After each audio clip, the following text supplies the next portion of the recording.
Eight of swords का card हमारे सामने आया है। मुझे लग रहा है कि किसी तरीके का कमिटमेंट इस वक्त आप में से बहुत सारे लोगों को समझ नहीं आ रहा है कि देना है कि नहीं देना है, इस रिलेशनशिप में आगे बढ़ना है नहीं बढ़ना है। तो बहुत सारे क्वेश्चंस हैं। लेट अस फाइंड आउट कि ये रिलेशनशिप इस वक्त कैसा है आप दोनों का, आपका और आपके पार्टनर के बीच में। मुझे लग रहा है कि आप में से बहुत सारे लोग इस वक्त एक्सट्रीम स्ट्रेस के अंदर हैं, डिसाइड नहीं कर पा रहे हैं कि रिलेशनशिप में हो क्या रहा है, करना क्या है।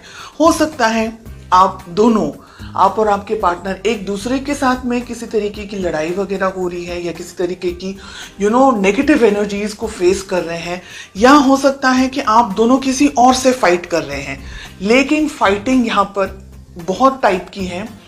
पहली फाइटिंग है कि आप एक दूसरे के साथ फाइट कर रहे हैं, ठीक है, या आप दोनों के बीच में मिसअंडरस्टैंडिंग्स हो रही हैं, या आप दोनों एक दूसरे को ठीक तरीके से न समझ पा रहे हैं, ना रिलेशनशिप में सेटल हो पा रहे हैं, ना रिलेशनशिप को बैलेंस कर पा रहे हैं। तो एक वो फाइट हुई।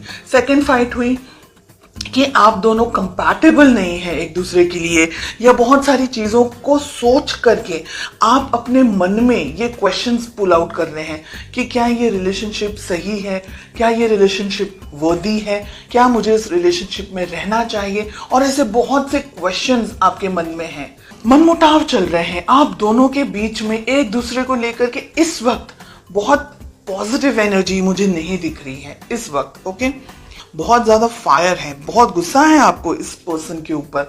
हो सकता है कि इन्होंने कुछ ऐसा किया हो जो सही नहीं है, या आपको ऐसा लग रहा है कि इनका बिहेवियर, इनका वर्तन कुछ अलग होना चाहिए। आपके मन में गुस्सा है, आपके मन में बोझ है, आप खुश नहीं हैं, आप कहीं ना कहीं अपसेट एनर्जीज में, कुछ प्रॉब्लम है, कुछ दुख है, किसी तकलीफ को फेस कर रहे हैं। हो सकता है फैमिली को लेकर के प्रेशर हो सकता है कि आप दोनों के रिलेशनशिप में फैमिली या पेरेंट्स नहीं मान रहे हैं, या कोई और तरीके का सोसाइटी का प्रेशर हो। ऐसा हो सकता है कि आप भी समझ नहीं पा रहे हैं कि अब क्या करना है। तो मुझे बहुत ज्यादा कंफ्यूजन यहाँ पर दिखाई दे रहा है। चलिए देखते हैं आपके पार्टनर की क्या फीलिंग्स हैं।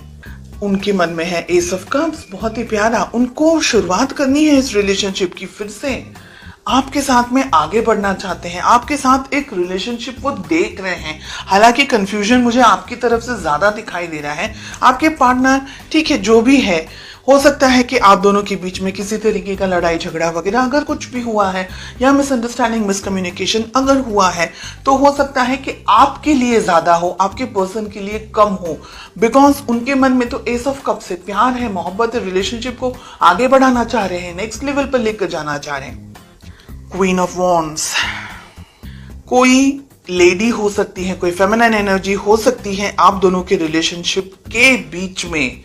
हो सकता है कि कोई डोमिनेट कर रहा हो आप दोनों के रिलेशनशिप को। हो सकता है कि आपके पर्सन को कोई डोमिनेट कर रहा हो, या आपको कोई डोमिनेट कर रहा हो। कोई मदर हो सकती है आपकी, उनकी, कोई ऐसे उम्र लायक व्यक्ति हो सकते हैं, पेरेंट्स हो सकते हैं, सोसाइटी हो सकती है, फाइनेंसेस को लेकर के स्ट्रेस हो सकता है।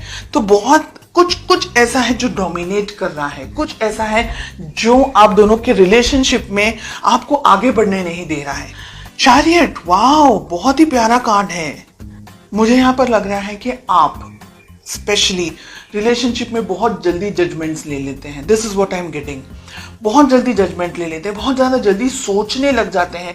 गुस्सा भी आपको बहुत शायद जल्दी आ जाता होगा, शॉर्ट टेम्पर्ड होंगे, या आपको कुछ चीजें बिल्कुल पसंद नहीं आती तो आप टॉलरेट नहीं कर पाते होंगे। ऐसी बहुत सी सिचुएशन है, हर एक व्यक्ति के लिए अलग अलग है। मैं ये नहीं कह रही हूँ बिल्कुल भी कि आप गलत हैं, मैं ये नहीं कह रही हूँ आप सही हैं, बिकॉज हर एक इंडिविजुअल की परिस्थिति अलग है। कुछ सही है, कुछ ऐसा हो सकता है कि भाई गलत नहीं बर्दाश्त करना, जो भी है अच्छा है, ऑनेस्ट होना चाहिए। फिर आप दोनों को एक दूसरे के साथ में ओपन बात करनी जरूरी है, डिसीजंस लेने होंगे, मिलना होगा, कम्युनिकेशंस आपके बहुत स्ट्रांग होने चाहिए। आप दोनों देखिए, हर एक रिलेशनशिप में, चाहे आप वो कोई भी रिलेशनशिप ले ले, मदर डॉटर ले ले, फादर डॉटर ले ले, सन ले ले, सिबलिंग्स ले ले, स्पाउस हस्बैंड वाइफ ले ले, फ्रेंड्स का ले ले, है ना, कोई भी रिलेशनशिप आप ले ले, हर एक रिलेशनशिप में उतार चढ़ाव आते रहते हैं। No relationship is 100% perfect and no relationship is कि भाई कोई झगड़ा ही नहीं हो रहा है। जिन रिलेशनशिप्स में बिल्कुल भी लड़ाई झगड़े नहीं होते वो 100% कॉम्प्रोमाइजेस पे चल रहे होते हैं और वो एक ही लेवल तक चलते हैं, उसके बाद में वो रिलेशनशिप नहीं बढ़ते। या एक पर्सन कॉम्प्रोमाइज कर करके जब तक थक ना जाए और जब तक वो आवाज ना निकाले तब तक वो रिलेशनशिप, जैसे हम बोलते हैं ना, बर्डन की तरह चल रहा है।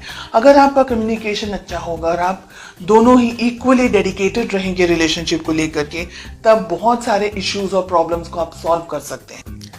अपने पेरेंट्स की तरफ से अप्रूवल एक्सपेक्ट कर सकते हैं, फैमिली का सपोर्ट एक्सपेक्ट कर सकते हैं। रिलेशनशिप के अंदर अगर फाइनेंशियल कुछ प्रॉब्लम्स इश्यूज चल रहे हैं तो बहुत सारी चीज़ें, बहुत सारे गुड न्यूज़, बहुत अच्छी चीज़ें, ब्लेसिंग्स आप एक्सपेक्ट कर सकते हैं। लेकिन आपका बैलेंस होना बहुत ज़रूरी है। रिलेशनशिप में आप दोनों की बहुत ज़्यादा चेंजेस आने की संभावना मुझे यहाँ पर दिखाई दे रही। बहुत स्ट्रांग चेंजेस आ सकते हैं आप दोनों के बीच में। शादी आप भी चाहते हैं, शादी वो भी चाहते हैं, तो रिलेशनशिप में मैरिज हो सकती है। सही मौके का इंतज़ार करना है, सही तरीके से बात करनी है। कम्युनिकेशंस आपके स्ट्रांग रहने चाहिए एक दूसरे के साथ में। मिसअंडरस्टैंडिंग्स की जगह नहीं होनी चाहिए। दोनों को ही इक्वली एक दूसरे को सपोर्ट करना है, बिकॉज आप दोनों इस रिलेशनशिप को चाहते हैं। एक हाथ से या एक, हम कहेंगे कि एक तरफ से गाड़ी आगे नहीं बढ़ सकती, तो दोनों के इनपुट्स इक्वल होने चाहिए। थोड़ा आपको दोनों को एक दूसरे के साथ टाइम स्पेंड करने की जरूरत है, बैठकर बात करने की जरूरत है। क्या सही है, क्या गलत है, क्या किस तरीके से आप रिलेशनशिप को बढ़ा सकते हैं, आगे उसको ग्रो कर सकते हैं, एक दूसरे की जिंदगी में और ज्यादा हैप्पीनेस और ज्यादा पीस लेकर के